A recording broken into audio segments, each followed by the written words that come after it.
Rekan-rekan NTV, kita kembali lagi di program DPO dari Pulau Mas. Masih bersama saya Ismoko Wijaya dan analis geopolitik, pengamat geopolitik Timur Tengah dari Universitas Padjadjaran, Ibu Dina Sulaiman. Ibu, terima kasih masih ada di sini, Bu. Bu, tadi kita bahas soal update blokade ya. Sekarang kita coba mungkin tengok sedikit Trump dan dalam negerinya kita lihat, Bu ya. Kalau kita lihat kemarin, sebenarnya di dalam negeri Trump juga nggak sepenuhnya mungkin didukung ya dalam negeri. Kita ada partai sebelahnya juga kan kemarin sempat keras gitu ya. Tapi Trump menyatakan mau mengakhiri perang. Kondisi dalam politik seperti itu. Ibu melihatnya seperti apa, Bu? Ya, kalau dari sisi ini ya situasi perangnya memang sebenarnya buat Amerika Serikat tuh tidak ada pilihan selain menghentikan perang. Nggak ada pilihan selain stop perang. Betul-betul, karena situasinya berat sekali dari sisi pembiayaan, terus dari sisi keterbatasan amunisinya, rudal-rudalnya sudah jauh berkurang, dan kemudian ini ya tekanan di dalam negeri yang betul-betul nggak ingin perang ini berlanjut, karena APBN terus berdarah-darah ini kan karena dipakai untuk membiayai perang ini. Dan publik Amerika juga sudah tahu sekarang itu kayak terutama ini kan rentetan dari Gaza ya. Publik Amerika semakin paham bahwa situasi di Amerika ini, kebijakan luar negeri Amerika Serikat ini seringkali disetir oleh Israel. Plus yang sekarang ini Trump juga kan berterus terang juga pernah dalam satu jumpa pers, ya saya dapat informasinya dari Witkoff dan Kushner yang mantunya sendiri soal Iran ini, makanya akhirnya saya menyerang. Nah kan di publik udah tahu ini ada apa. Witkoff sama Kushner sama sekali bukan analis militer, bukan orang yang dalam struktur. Referensi atau masukan. Nah bahkan juga New York Times juga udah membocorkan apa sih yang terjadi di detik-detik terakhir ketika akhirnya diputuskan perang. Ternyata kalau yang penasihat militer yang memang orang-orang seniornya bilang jangan. Karena urusannya Selat Hormuz ini beresiko banget. Tapi kan Israel yang memaksakan, dan akhirnya Trump menerima saran itu, mengira bahwa dalam 48 sampai 72 jam Iran bisa tumbang. Jadi memang di ini ya Mearsheimer sendiri, Prof. Mearsheimer sendiri kayaknya 2 hari yang lalu itu di salah satu kuliah umumnya juga ngomong gitu, gak ada jalan lain, pokoknya ini harus berhenti sudah perangnya. Itu yang terbaik buat Amerika. Kalau memang Amerika Serikat yang dipentingkan, kalau American first gitu.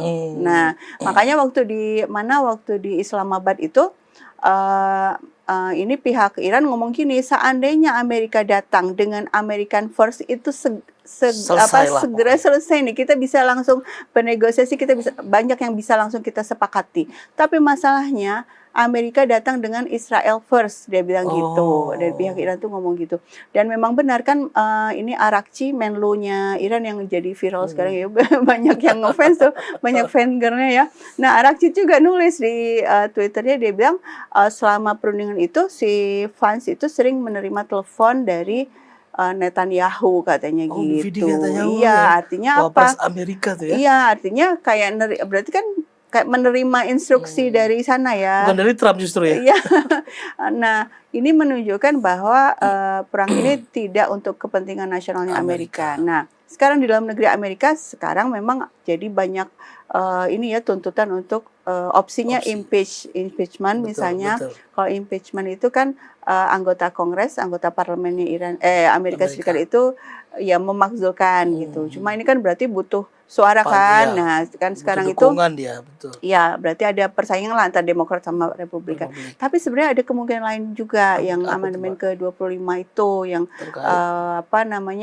kalau presiden dianggap tidak mampu untuk melaksanakan tugasnya karena sakit atau alasan lain gitu kan, itu wakil presiden bisa mengambil alih kepemimpinan bersama kabinet. Kudeta gimana? Ala-ala gitu ya. Tapi intinya kalau kabinetnya setuju, nah sebenarnya ada kemungkinan itu. Jadi kayak didorong-dorong nih, udah nih mau yang wapres naik gitu kan, atau impeachment. Artinya sudah jadi wacana gitu di dalam negeri.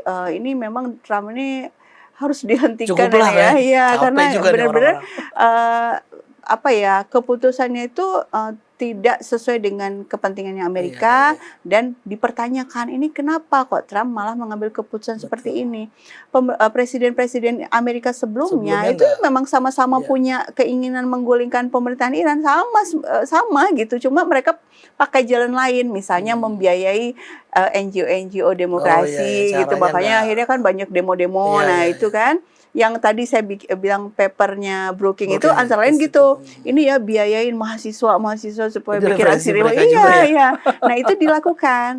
Tapi kalau perang nggak ada yang mau karena resikonya besar. Karena nggak rekomen bahkan di situ juga ya. Iya, nggak ada rekomen itu. Justru kalau perang itu maksudnya membiayai orang Iran sendiri melakukan kudeta, ada di paper itu. Tapi kalau perang Amerika langsung menyerang nggak ada rekomendasi itu, karena memang sudah diprediksi situasinya akan kayak gini karena Iran tuh kartu trufnya di Selat Hormuz itu kan, sehingga ya memang saya pikir itu yang membuat Trump kayak bolak-balik ya. Ada pernyataan ya mau berhenti misalnya kan, atau ya kan Selat Hormuz kita nggak ada urusan sama Selat Hormuz, kita nggak silakan aja nih yang perlu sama Selat Hormuz untuk mengendalikan atau menyelesaikan situasi ini dan seterusnya.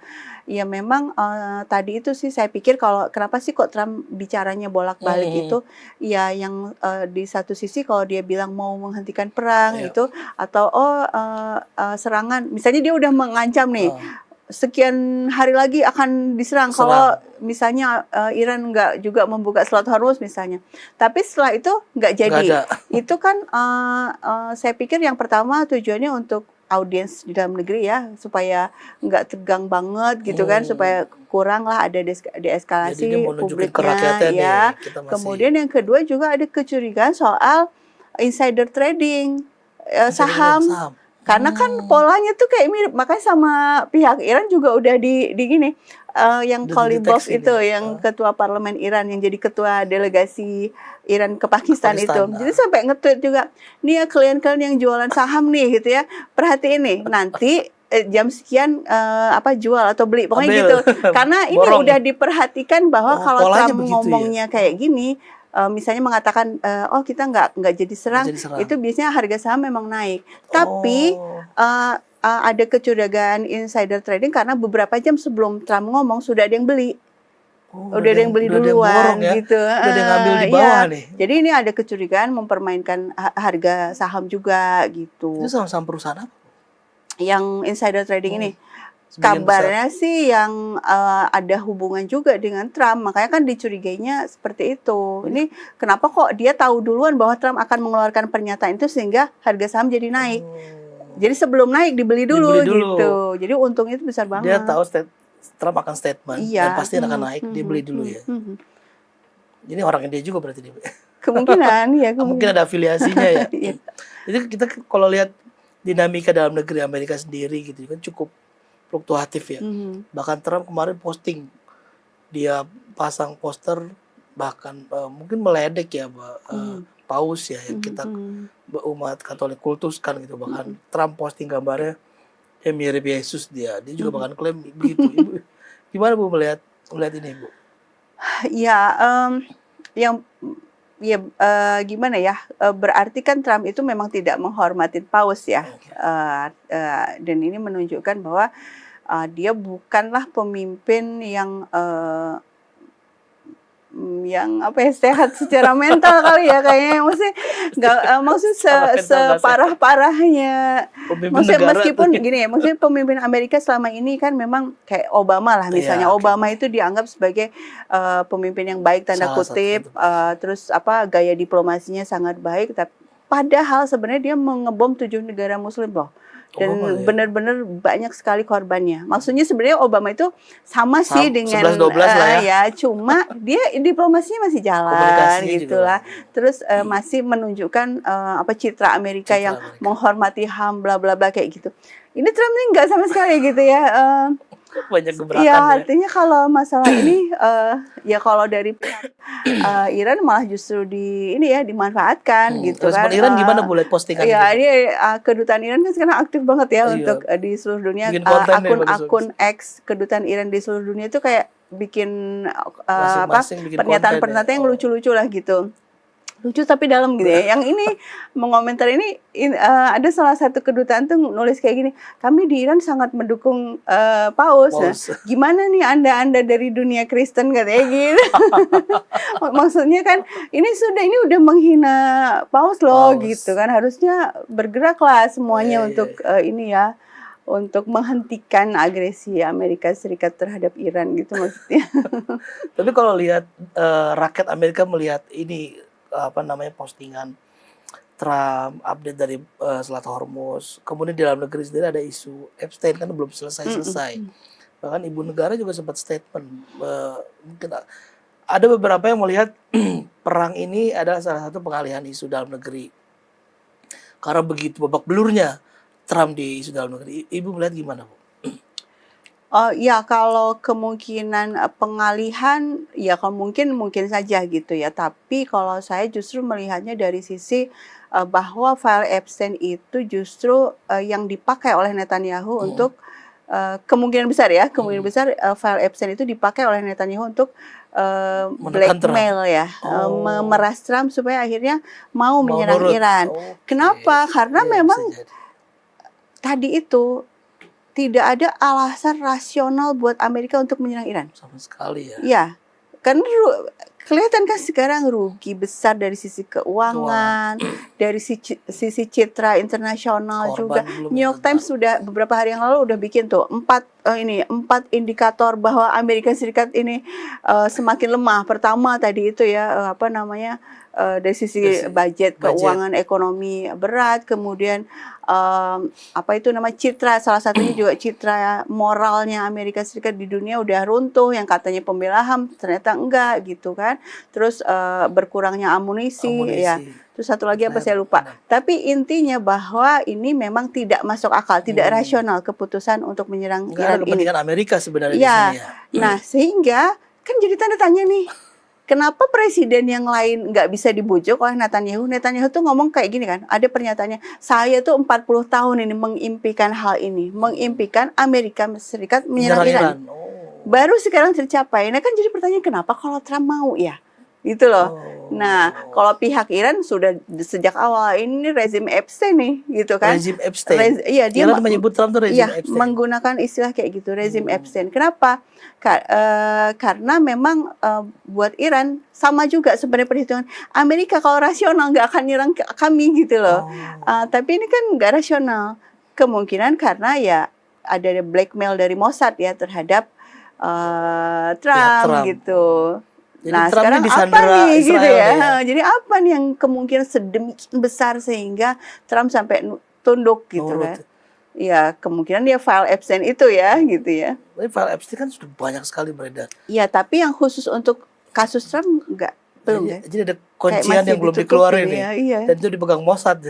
Kemungkinan karena kan temannya Epstein kan Ghislaine Maxwell itu anaknya Robert Maxwell. Robert Maxwell itu kan memang Mossad. Iya, dan setelah meninggal ya bukan yang bapaknya ini. Bapaknya. Itu saking dihormatinya oleh Israel itu kan dimakamkannya di sebuah gunung Zion gitu. Pokoknya benar-benar dihormatin lah oleh Israel. Yang menunjukkan berarti ini penting banget orang Mossad yang. Jadi memang mungkin bisa jadi Bu ya ada data-data Trump di Epstein itu yang belum dikeluarin. Kemungkinan. Soalnya nyari-nyari alasan lain apa nih gitu kan. Rezim Epstein ya. Ya, istilah yang dipakai oleh banyak pengamat dari Iran ya, rezim Epstein. Dan Iran kenapa kok mengangkat poin ini? Iya, kenapa? Karena Iran itu selalu oleh pihak Amerika selama ini selalu dinyatakan pelanggar HAM, menindas perempuan gitu ya. Jadi disebutnya menindas perempuan gitu kan. Lah kan orang tokoh-tokoh Amerika Serikat sekarang ketahuan ya, Barat juga, maksudnya bukan cuma Amerika, Barat itu kelihatan bahwa mereka lah yang menindas perempuan, mereka memperlakukan perempuan dengan sangat buruk. Dari kasus Epstein maksudnya kan ketahuan dari kasus Epstein kan. Jadi Iran itu kayak memanfaatkan ini siapa sebenarnya menghormati perempuan gitu loh. Dan akhirnya kemudian di blow up data-data ya, sebenarnya perempuan Iran itu seperti apa. Nah itu kan banyak sekali akhirnya orang kaget loh ternyata perempuan Iran tidak seperti yang digambarkan gitu ya. Misalnya di kampus itu 60% mahasiswa itu perempuan misalnya kayak gitu. 60% masuk perempuan ya. Terus 70 dari 60 itu 70% dari 60% perempuan. itu di bidang sains kayak gitu. Jadi Wah, kan berarti pintar-pintar artinya ya. dari sisi intelektualitas nggak ada tuh diskriminasi. Nah, dan banyak lagi lah yang ya bisa sih nanti saya ceritakan kalau ada waktunya. Boleh Bu. Kita masih ada waktu, masih banyak. Ini Bu Dina paham betul soal Iran ya. Nanti kita akan ngobrol-ngobrol khusus karena Bu Dina pernah 8 tahun di Iran. 8 tahun Bu Dina. Iya. Nah, bagaimana 8 tahun Bu Dina di Iran? Kita ngobrol-ngobrol akan kembali setelah berikut ini ya.